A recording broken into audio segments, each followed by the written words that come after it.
कभी आती है कि एक लड़की से अपना नाम बता करके हिंदू लड़के ने गलत तरीके से शादी कर ली और आप उसके बारे में खुल करके सामने आए? एक केस मुझे यहां पर कोई बता दे।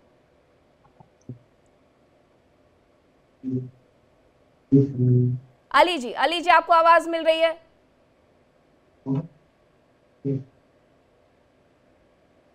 अली जी को आवाज नहीं पहुंच रही। हाँ ठीक है, आप ही बोल लीजिए, बोल लीजिए। मैं आपसे कह रहा हूं, मैंने हमेशा कहा है और आज भी कह रहा हूं कि एक केस नहीं है ये। जो खामा खा की जो मोहब्बत दिमाग में घुसी है ना, ये आजकल के लड़का लड़की को 14 तारीख 15 तारीख पता नहीं क्या क्या मना लिया है। मैं इसीलिए सबसे पहले कहा कि मैंने 14 तारीख को ब्लैक डे मनाता हूं। इस दिन हमारे जो हिंदुस्तान के नौजवान जो है शहीद हुए थे, और ये कोई और दिन नहीं है। मैं हमेशा इस बात को कहता हूं, खुले तौर पर मैं इस बात को कहता हूं, और जो लोग इसकी मुखालफत करते हैं मैं उनके साथ रहता हूं। कोई दिक्कत नहीं है, बिल्कुल होनी चाहिए। हमारी जो संस्कृति है वो हिंदुस्तानी संस्कृति है, हमारी जो संस्कृति है वो मशरकी संस्कृति है। हम अपने संस्कृति में बिल्कुल ठीक हैं, हम एक दूसरे से मोहब्बत करते हैं, एक दूसरे से भाईचारा है, सारी चीजें हैं। मगर मैं यही कह रहा हूं कि आप एक केसेस नहीं है, आप रिकॉर्ड उठाकर देख लें, सही तरीके से अपनी जहनियत को साफ करके देख लें। मौलाना नसीम, मैं आपको इसी डिबेट में वक्त देती हूँ। अपना फोन निकालिए, गूगल करिए और मुझे जरा बता दीजिए, एक नाम बता दीजिएगा। अगर वो प्रेम विवाह से ज्यादा कुछ हुआ, तो मैं अभी यहां से चली जाऊंगी उल्टे पैर। आप मुझे एक नाम बता दीजिएगा कि एक हिंदू लड़के ने जाकर के गलत नाम बताया और उसके बाद एक मुस्लिम लड़की से शादी कर लिया। आप एक नाम बताइए, मैं अभी के अभी डिबेट छोड़ करके जा सकती हूँ। लेकिन आप अगर नहीं बता पाए तो आप अभी के अभी माफी मांगेंगे, फिर बताइए। बिल्कुल मैं बिल्कुल बताऊंगा। चलिए, आपको मैंने वक्त दिया, मैंने आपको वक्त दिया मौलाना नसीम, मैंने आपको वक्त दिया। आप मुझे एक नाम खोज करके बता दीजिए, उल्टा सीधा नहीं, बिल्कुल तथ्य के साथ, उल्टा सीधा नहीं। मैं तो आपको छांगुर का नाम भी बता रही हूं, मैं तो आपको असफरुल का नाम भी बता रही हूं, और जितने नाम महोबा से निकल करके सामने आए हैं या उसके अलावा मुरादाबाद से निकल करके सामने आए हैं, वो सब पुलिस के रजिस्टर में लिखे हुए हैं। Doctor HS. रावत, कोई एक नाम बता दे कि एक हिंदू लड़के ने जाकर के एक लड़की से शादी कर ली और उसके बाद वो अपना धर्म छिपा रहा था, अपना नाम छिपा रहा था। अरे ये तो उन लोगों की कहानियां है ना जो टीके लगाते हैं फिजूल के, जो जाकर के कलावा पहन लेते हैं झूठ का। ये वो लोग करते हैं, सच पहनने वाले लोग नहीं करते हैं। मीनाक्षी जी, कोई भी ऐसा केस नहीं है पूरे हिंदुस्तान के अंदर नहीं और पूरे विश्व में भी नहीं मिलेगा, क्योंकि हिंदू ये काम करता ही नहीं है। अगर जहां लव का केस होगा तो उन्होंने उनका नाम भी परिवर्तन नहीं कराया। अगर मान लो सुनील दत्त ने लव मैरिज की तो नाम नरगिस ही रखा, उन्होंने कोई नाम नहीं बदला। यहाँ जो उनके नाम थे वही नाम रखे, वो उनका प्यार का मामला था। लेकिन जहां लव जिहाद की बात आती है तो इनके जो फिल्म स्टार मुसलमान हैं उन्होंने तो नाम भी बदलवा दिए, और जितने भी फिल्मी स्टार सरमला टैगोर की बात करें उनका नाम बदलवा दिया। अगर सरमला टैगोर नाम रखा होता तो क्या दिक्कत थी? कोई दिक्कत नहीं थी, क्योंकि यहाँ ये जिहाद शो होती है कि जितने भी लोग हैं ये नाम बदलवाते हैं और फिर धर्म परिवर्तन कराते हैं। जब धर्म परिवर्तन ना करो तो काट देते हैं, फिर उनके साथ में मारपीट की जाती है। आप देखें, तारा सहदेव की बात कर लीजिए, वो इतनी बड़ी वहां पर एक शूटर थी और उसके साथ में कैसे नाम बदल करके कलावा बांध करके तिलक लगा करके धर्म परिवर्तन करा लिया, और फिर उसने धर्म परिवर्तन नहीं किया तो उसके साथ मारपीट करनी शुरू हुई और मीडिया के अंदर वो केस हाईलाइट हुआ। बहुत सारे केस हैं। एक लड़की लुधियाना की थी, उसको लेकर के मेरठ का एक आदमी लेके आता है और दौराला में जाकर के जब वो धर्म परिवर्तन नहीं करती है तो उसको काट देते हैं और जमीन में गाड़ देते हैं। कुत्ते उनके हाथों को निकाल करके लाते हैं तो केस खुलता है। इतने जघन्य पाप किए हरिद्वार की नीलम के साथ इस प्रकार के साथ किया जाता है। बहुत सारी लड़कियों के कलाकारों के साथ में है, और ये बहुत बड़ी मॉडलों के साथ, बंबई की एक मॉडल थी उसके साथ भी इसी प्रकार का केस हुआ था। यानी जब आप प्यार ही कर रहे हो तो प्यार करिए, उसका वो नाम रहने दो, उसको पूजा करने दो। फिर आप उसको में क्यों ढकते हो? फिर धर्म परिवर्तन क्यों कराते हो? फिर एक्सेप्ट नहीं करते हो? 2-3 महीने बाद में उठा करके उनके ऊपर प्रेशर डालना शुरू कर देते हो। अली जी, आपको मेरी आवाज मिल रही है? जी, आपको मेरी आवाज आ रही है? आपको मेरी आवाज आ रही है अली जी? हेलो, ठीक है, आ रही है। ठीक है अली जी, इस पूरे मुद्दे में उत्तर प्रदेश से एक मामला निकल करके सामने आया था। उत्तर प्रदेश की पृष्ठभूमि से आप आते हैं, वहां की चीजों को आप समझते हैं। बस्ती से एक नेता AIMIM का असफरुल, जिसने 300 लड़कियों के साथ लव जिहाद किया था, और उस पर AIMIM चीफ का एक बयान सामने नहीं आया। लेकिन जैसे ही उन्हें लगा कि मेरी राजनीति भुनाने के लिए वंदे मातरम आ गया है, भारत माता की जय आ गई है, तो वो तुरंत फ्रंट फुट पर कूद करके आ जाते हैं।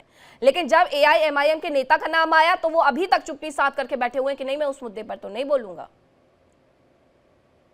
देखिए, ऐसा है कि ये जो पार्टी है ओवैसी साहब की, ये यूपी में कुछ भी नहीं कर सकती है। यूपी के लोग बहुत समझदार हैं, बहुत अक्लमंद हैं, और सब मिलजुल के उत्तर प्रदेश में रहते हैं। ये लोग हैदराबाद के रहने वाले यहाँ पर चाहते हैं यूपी का आती माहौल हूँ मनमोहन खराब जी, करें। हाँ। लव जिहाद का कोई भी तस्वुर हिंदू भारत में नहीं है, और ना इस्लाम में है। हाँ, अगर सही कोई मोहब्बत करता है मुसलमान हिंदू से या हिंदू मुसलमान से, ऐसी मिसालें मिलेंगी कि शाहरुख खान ने शादी की, आज बेहतरीन जिंदगी गुजर रही है। मुख्तार अब्बास नकवी साहब ने शादी की, आज बेहतरीन जिंदगी गुजर रही है। मगर शादी करो अगर किसी गैर मुस्लिम बच्ची से, तो उसको वैसे ही इज्जत दो, वैसे ही उसका एहतराम करो, वैसे ही उसको घर में रखो। ये नहीं कि तुमने शादी की बात छोड़ दिया। ये ना इस्लाम कहता है, ना मजहब कहता है, ना धर्म कहता है। ये ना इस्लामी लोग हैं, ना मजहब के मानने वाले हैं। ये सिर्फ एक जो है गुमराह करते हैं मुसलमानों को। सीधे साधे मुसलमान हैं, इनके चक्करों में आ जाते हैं। और देश बहुत अच्छे हाथों में है और बहुत अच्छा काम हो रहा है। देश के अंदर कोई मुश्किलात नहीं है, लोगों में मुश्किलात हैं। और ये छोटे मोटे जो मामलात हैं, हुकूमत को चाहिए है सख्ती से पेश आए, चाहे वो हिंदू हो या मुसलमान हो या सिख हो या ईसाई हो। देश का माहौल खराब करने वाला हर आदमी के खिलाफ जो है कानूनी कार्रवाई होना चाहिए। ठीक है। देखिए, हमारा भारत जो है दुनिया में वाहिद मुल्क है कि जहां पर प्यार मोहब्बत एक के साथ सब रहते हैं। ठीक है, प्यार मनमोहन मोहब्बत जी से हमारे साथ जुड़ शादियां गए ब्याह हैं, भी होती है, AIMIM के अच्छे घर नेता भी हैं चलते हैं, अच्छे अली जी। मुझे लगता है कि उन्होंने आपकी तमाम बातें सुनी होंगी। मनमोहन जी, जरा बताइए क्या विचार हैं आपके कि AIMIM चीफ को लेकर के मैंने आपसे उस दिन भी सवाल पूछा था कि असफरुल को लेकर के बस्ती में जो 300 लोगों के साथ 300 लड़कियों के साथ उसने लव जिहाद किया, उस पर AIMIM चीफ का कोई बयान नहीं आया। भारत माता की जय वंदे मातरम आते ही वो फ्रंट फुट पर आ गए। ना ही वो लड़का MIM का नेता है, न था वो कार्य करता है। अब खंडन अब करके किसी कुछ नहीं नेता के होगा। साथ मनमोहन जी सुनिए, आप मेरे साथ जब डिबेट में बैठे थे तब आप इसका खंडन 35-40 मिनट बात करते हुए नजर आए थे। आपको तब तक भी पता नहीं था, और आज भी कितना पता होगा मुझे ये नहीं पता। नहीं, पूरा पता है हमें। वो हमारी पार्टी का कोई नेता नहीं, कोई कार्यकर्ता नहीं, नहीं पास प्राथमिक सदस्यता है। हमारे नेता के साथ अगर उसने फोटो खिंचवा लिया, इसका मतलब ये नहीं कि वो हमारी पार्टी का कार्यकर्ता हो गया या नेता हो गया। क्योंकि ऑल इंडिया में जिसे मुसलमान कोई भी कार्यकर्ता दागदार नहीं मिलेगा।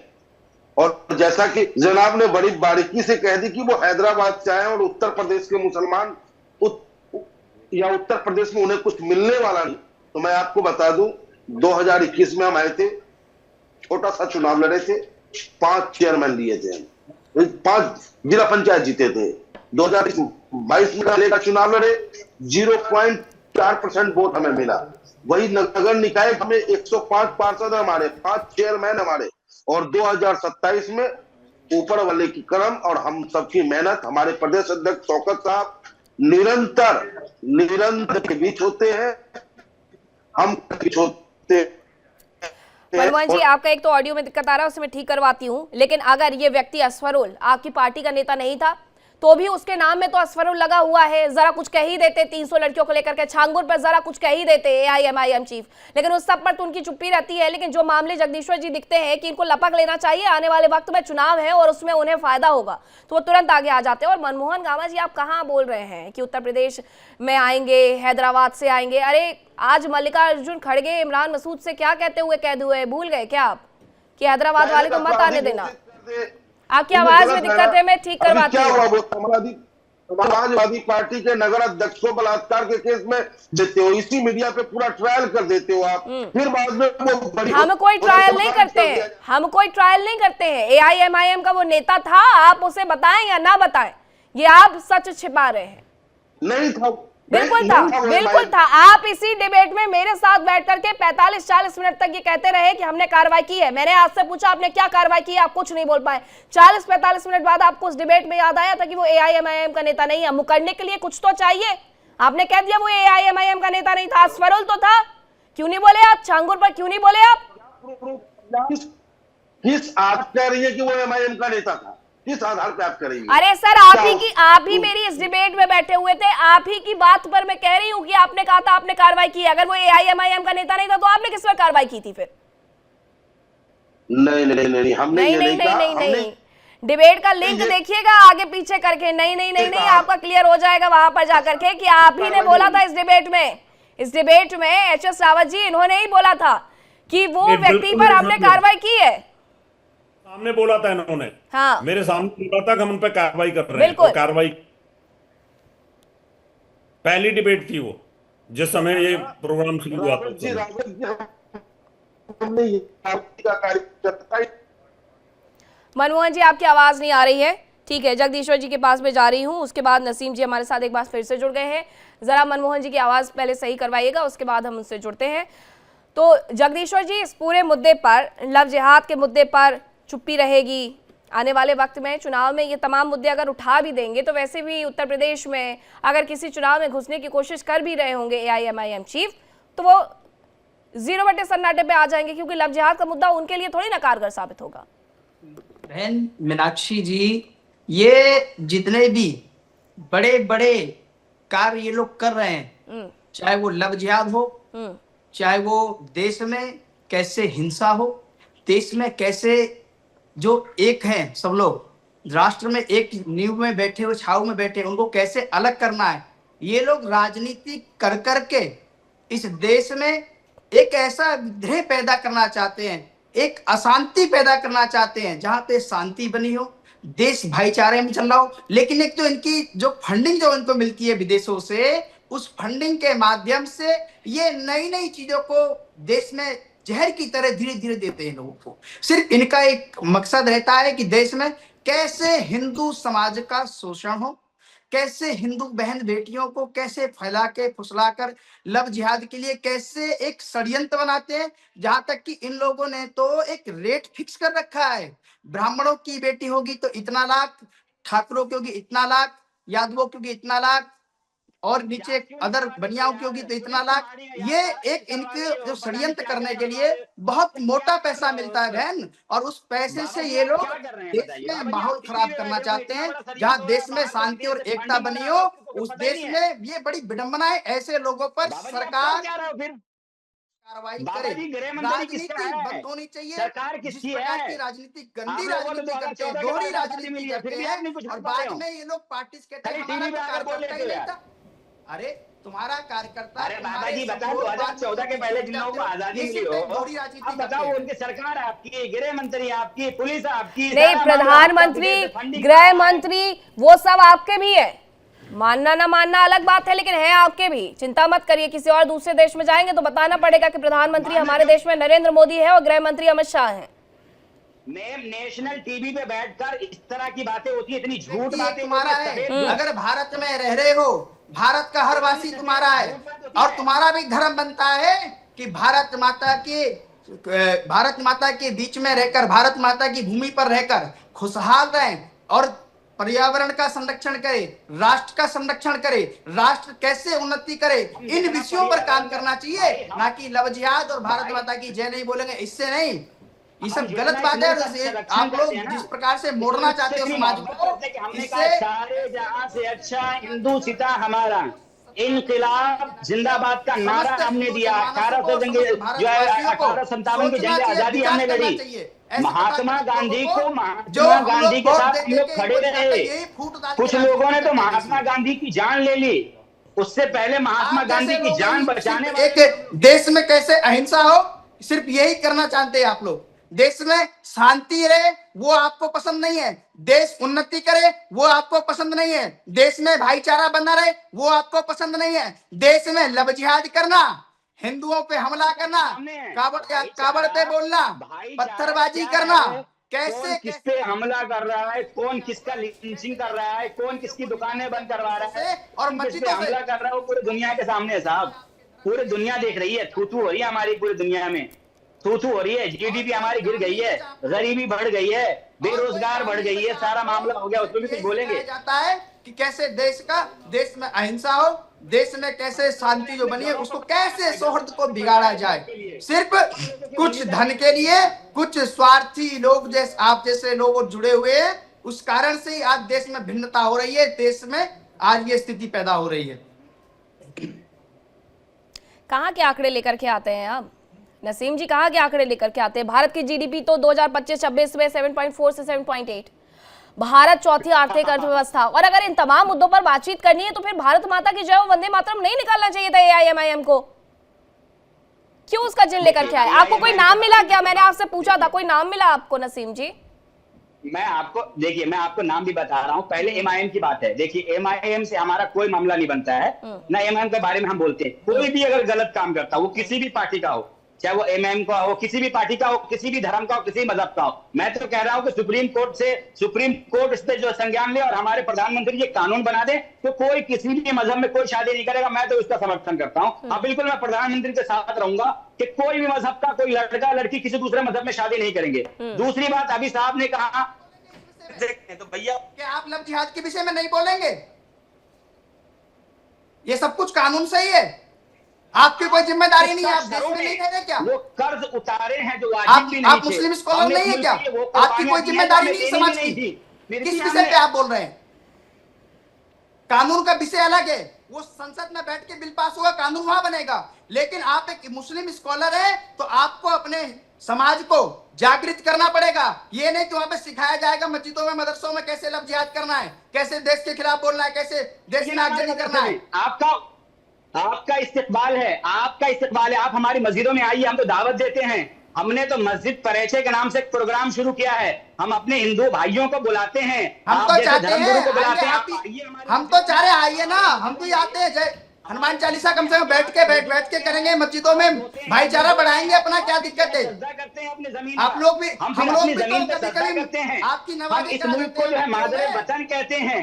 अपने मुल्क से हमें बहुत मोहब्बत है। सारे जहां से अच्छा हिंदू सीता हमारा, हमने नारा दिया है, हमने नारा दिया है कि मजहब नहीं सिखाता आपस में बैर रखना, हिंदी है, हम वतन है। साथ बैठ के भाईचारा निभाना है आपको। हम राजा जनक जी के गांव से हैं भैया। भारत माता की जय, गांव से हैं। वंदे मातरम, जिंदाबाद, एक बार जिंदाबाद, वंदे मातरम, जिंदाबाद, भारत माता की जय। सारे एक बार भारत माता की जय तो बोल दीजिए, भारत माता की जय तो बोल दीजिए, अधिनायक जय है, भारत माता की जय बोल दीजिए। जिंदाबाद, भारत माता की जय, हिंदुस्तान जिंदाबाद, भारत माता की जय, जिंदाबाद, हिंदुस्तान जिंदाबाद, हिंदुस्तान जिंदाबाद, भारत माता की जय, वंदे मातरम, वंदे मातरम। अरे बोलो ना भाई, सारे जहां से अच्छा, सारे जहां से अच्छा हिंदुस्तान हमारा, ठीक है? भारत माता की जय तो देश बोल से दीजिए। प्रेम, देश से प्रेम इस कदर था कि देश के नारे भी हिंदू और मुसलमान हो गए। इमरान खोकर जी मेरे साथ जुड़ गए हैं। इमरान जी, सवाल ये है और टॉपिक ये है कि एआईएमआईएम की तरफ से बड़ी बातें होती है वंदे मातरम को लेकर के, भारत माता की जय के नारे को लेकर के, लेकिन कभी भी उनकी तरफ से लव जिहाद के मुद्दे पर कुछ नहीं कहा जाता है। जबकि उनके नेता तक के नाम सामने आ जाते हैं, वो फिर भी चुप्पी ओढ़ जाते हैं। तो क्या देश में और कोई मुद्दे नहीं बचे हुए हैं? किसी और मुद्दे पर आकर के बोल लेते। आप चुनाव है उत्तर प्रदेश में, ठीक है, आगे बढ़ना है, ठीक है, लेकिन क्या ये लव जिहाद वाली राजनीति उनके लिए फिट नहीं होती है, इसलिए वंदे मातरम का मुद्दा उठा गए वो? मीनाक्षी जी, इस देश की सरकार निकम्मे, निठल्ली और नपुंसक नाकारा है जो लव जिहाद के नाम पे कानून नहीं बना पा रही है। इस देश की सरकार इस देश की सरकार को भ्रष्टाचारियों से इतना प्रेम है, इनको बलात्कारियों से इतना प्रेम है कि उनको हर चुनाव के अंदर राम रहीम को पैरोल देती है ताकि वो भारतीय जनता पार्टी का प्रचार हरियाणा के अंदर कर सके। इस देश की सरकार को बलात्कारियों से इतना प्रेम है कि वो समय से पहले जो सजा याफ्ता बलात्कारी होते हैं, बिल्किस बानो के आरोपी, उनको छोड़ देती है, बाद में सुप्रीम कोर्ट उनको जेल भेजती है। मेरा यह कहना है कि किसी भी व्यक्ति को अगर लव जिहाद से तकलीफ है तो एक कानून बनाए सरकार। क्यों सरकार 11 साल से बैठी कानून नहीं बना पा रही? नोटंकी कर रही है, खाली मंचों से बैठ के इनके नेता नोटंकी करते हैं और कानून बनाने का जब बारी आती है तो कानून नहीं बनाते। एप्स्टीन फाइल के बलात्कारियों के साथ ये लोग न्यूयॉर्क के होटलों में रंगरेलियां बनाते हैं। एप्स्टीन के साथ में ये लोग बैठकर व्यापार करते हैं। छोटी छोटी 12-12, 13-13, 7-7, 8-8 साल की बच्चियों के बलात्कारियों के साथ व्यापारिक समझौते करते हैं। उनके साथ 60-60 करोड़ रुपए के उनके एनजीओ से ये लोग फंड ले लेते हैं और यहाँ बैठ के हमें नैतिकता सिखाने बैठेंगे। यहाँ पर हरदीप पुरी को बंद कराइए ना। लव जिहाद के मामले, लव जिहाद साहब आपको बोलना तो आप बोल लीजिए, फिर मैं नहीं बोल रहा। नहीं, आपकी कहानी थोड़ी सुनेंगे। जब कानून बनाए जाते हैं, जब कानून बनाती है इमरान खोकर साहब, तब शाहीन बाग करते हो आप, तब जाकर के पथराव करते हो आप, गली गली में गोली आप सरतन से जुदा करते हो।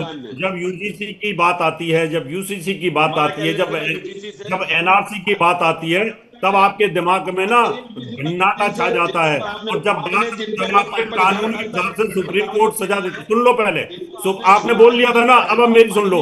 सुप्रीम, आपने कहा कानून बना दो, कानून भी जब बनाए जाते हैं और सुप्रीम कोर्ट सजा देती है याकूब मेनन को, तो उस जनाजे में 2 लाख मुसलमान टोपी पहन करके जाते हैं सजदा करने के लिए। उस समय आपको सुप्रीम कोर्ट में खोट नजर आता है, उस समय सरकार में नजर आता है। सुप्रीम कोर्ट के फैसले आते हैं सावानो केस के अंदर, उस समय 1.5 लाख मुसलमान बोट क्लब पर जाकर टोपी लगा करके संविधान को फाड़ देता है और सुप्रीम कोर्ट के फैसले को आग लगा देता है। ये आपकी सोच है, आप अपने हिसाब से देश को चलाना चाहते हैं, आप अपने देश के हिसाब से कानून बनाना चाहते हैं। अगर जनसंख्या की बात आती है तो सबसे पहले आप जैसे मौलाना आकर के बिखरना शुरू हो जाते हैं कि नहीं हम तो शरीयत का कानून मानेंगे, अल्लाह की देन है, जितने बच्चे पैदा करो करते रहो, हैं ये देश है, इस कानून से चलेगा ना। जब कानून बने हुए हैं तो आप जिहाद क्यों करते हो? मुझसे सरकार कोई कानून लेकर आई जनसंख्या के ऊपर, हम तो हमारे लोग का कानून लाई है क्या? कानून बनवाई है मोदी जी से। जब धाम देख करके गोली मारी जाती है तो आपके यहाँ जो आप सुनिए, बात को सुनना चाहते हो सुनिए, आप बोलते रहेंगे क्या? पत्थर फेंके जाते हैं, मदरसों से पत्थर फेंके जाते हैं, 47 मिलती है और विस्फोटक मिलते हैं। बोलूंगा तो है ना, अब सुनने में क्या दिक्कत आ रही है? आप सुनो, आपकी बात भी तो मैंने सुनी ना, आपने कहा कानून बना दो, आपने ये कर दो, आपने कहा वो कर दो। जवाब लेना है ना, उस मुद्दे पे जवाब लीजिए। अरे जवाब लीजिए, बैठे तो जवाब लीजिए। बात के ऊपर एक्शन होता है तो आप विक्टिम कार्ड खेलते हो, लीजिए ना, आप यूरोप में जाके अल्लाह मचाते हैं। मुसलमान सेफ नहीं है, हिंदुस्तान में मुसलमान के साथ अत्याचार हो रहा है और मुसलमान धर्म देख के गोली मारना शुरू कर देते हैं। मुसलमान आतंकवादियों के जनाजे में 2-2 लाख आदमी जाते हैं और जब 1 लाख की बात होती है तो हंगामा करते हैं यूएनओ तक। और आप गर्दन सरतन से जुदा की बात करते हो, गरीब आदमियों की संतन से तो अटक उमेश कोले बेचारे उसको मार दिया, कन्हैया लाल को बेचारे की गर्दन काट दी, उनका क्या कसूर था? शंभू रेखर का नाम याद है? एक गरीब बंगाली मजदूर को झूठे बहाने से मजदूरी पे ले जाके उसके ऊपर कुल्हाड़ी से हमला करके उसको मारते, शंभू रेखर का, उसका याद है? ठोकर साहब देश बात कर रहे हैं आप खाली। अब आप अपनी बात पूरी कर लीजिए, या तो सवाल पूछ लीजिए, या मेरे बीच में बोल रहे थे आप बोल लीजिए आराम से। नहीं आप बोल लीजिए ना, सवाल पूछिए, मैं जवाब दूं रहा ना आपको। शंभू रेखर का नाम याद है? जो गरीब मुसलमान मजदूर को अपने खेत पे खेती के बहाने ले जाकर उसके गर्दन से काट के उसको ऊपर जला दिया उस गरीब को। मैं ये कह रहा हूँ तर्क करने की क्षमता तर्क करो ना, बोलने का क्या मतलब है? आप सवाल पूछिए, क्या सवाल है, मैं जवाब दूंगा ना आपको। आप सवाल पूछिए, जवाब दूंगा। के जनाजे में 2 लाख मुसलमान आतंकवादी के में क्यों गए? बुरहान वानी के जनाजे में क्यों गए 2 लाख मुसलमान? जवाब दो। देखिए, ये उन 2 लाख मुसलमानों जाके पूछिए, मुझसे ना पूछिए। मैं नहीं गया था उनके जनाजे में। मैं अभी बलात्कार आसाराम क्या लगता है आपका? आसाराम बलात्कारी क्या लगता है? कोई आतंकवादी नहीं बैठा हुआ, आतंकवादी नहीं बैठा हुआ जिससे कपड़े पहनता है। स्वामी चिन्मयानंद भी आप ही की तरह रहता है। जवाब दीजिए, आसाराम को बलात्कारी है कि संत है? बताइए। आप यहाँ मुसलमान को जिन्होंने करके बैठे हुए हैं, आपसे पूछूंगा, आप जवाब दीजिए। संत है स्वामी चैतन्यानंद बलात्कारी है कि संत है? बताइए, जवाब दीजिए ना। जब मुझसे जवाब मांगे जवाब दीजिए, मेरी बात का भी जवाब दीजिए। क्यों गए 2 लाख मुसलमान जनाजे में आतंकवादी के में? आसाराम संत है बलात्कारी है? बताइए, चलिए। आसाराम संत है बलात्कारी है?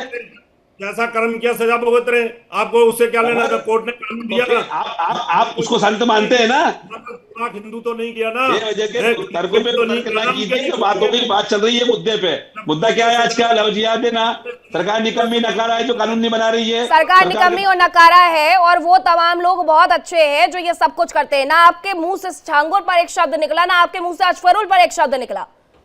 हाँ, मीनाक्षी जी सजा दिलवाइए, सरकार को बोलिए कानून बनाए। अरे सजा सरकार दे रही है, तब तो इन जैसे लोगों के नाम बाहर आते हैं। अगर सरकार सजा नहीं देती तो जरा मुझे ये बता दीजिए आप, इमरान खोखर जी, कि इन लोगों के नाम कैसे बाहर आते? बस इतना सा बता दीजिए आप। सरकार पर हर चीज मरते जाइए, मरते जाइए, मरते जाइए। समाज में रहने का हमारा थोड़ी ना कोई नियम होता है। छांगू जैसे लोग बच्चों को गुमराह कर रहे हैं कि रेट कार्ड बना करके दे रहा हूं, वैसे भी तुम्हें नौकरी नहीं मिलने वाली। क्यों? क्योंकि समाज में ऐसे नेता हैं तुम्हारे AIM जैसे, जो तुम्हें पढ़ने लिखने नहीं देंगे, और तुम पढ़ लिख गए तो फिर उनकी दाल कैसे गलेगी, है ना? छांगुर को, हाँ, छांगुर के नाम पर आपने कुछ कहा, आपने छांगुर को गलत कहा, आपने अशफरुल को गलत कहा। हमने क्या मना करा है? नहीं तो आप मना करेंगे भी कैसे? मैं कह रही हूँ कि आप बोलिए तो सही, उस पर 2 शब्द उस पर भी तो बोलिए, उस पर भी तो आइए, अशफरुल पर भी आइए। मैं तो यही कह रही हूँ आपसे। हाँ, एज अ मुस्लिम स्कॉलर आप संदेश तो देंगे ना सर समाज को। राम रहीम की जगह सजा दे दो, हम क्या करें उसके अंदर? छांगुर की जवाबदारी, मैं आपसे बैठूंगा आसाराम ने बलात्कार करा तो उसके जिम्मेदार रावत साहब है, राव साहब जवाब दे, ऐसा मैं बोलूंगा क्या? नहीं तो आप बोलूंगा। बोल रहे हैं ना, छांगुर की आपने आसाराम जवाब पे करेगा। सवाल पूछा तो आसाराम तो जेल में है, क्यों जेल पे? और कब तक आसाराम जपते रहिएगा? कभी तो आइए छांगुर अस्वरुल पर। छांगुर कौन सा बाहर घूम रहा है? छांगुर भी तो मैडम जेल में है मीनाक्षी तो जी। बोलिए तो छांगुर भी सर, जेल में है, आसाराम बोलिए भी तो सर, बोलेंगे नहीं तो कैसे समझ में आएगा कि आप उसकी विचारधारा से सहमत है या नहीं है? बोलिए तो, आपने बोला कहाँ? देखिए इंडिया डेली 24/7 अब आपकी स्मार्ट टीवी पर। इंडिया डेली मौजूद है सभी डिजिटल प्लेटफॉर्म पर लाइव और लगातार। इंडिया डेली 24/7 हर दिन राष्ट्र को समर्पित।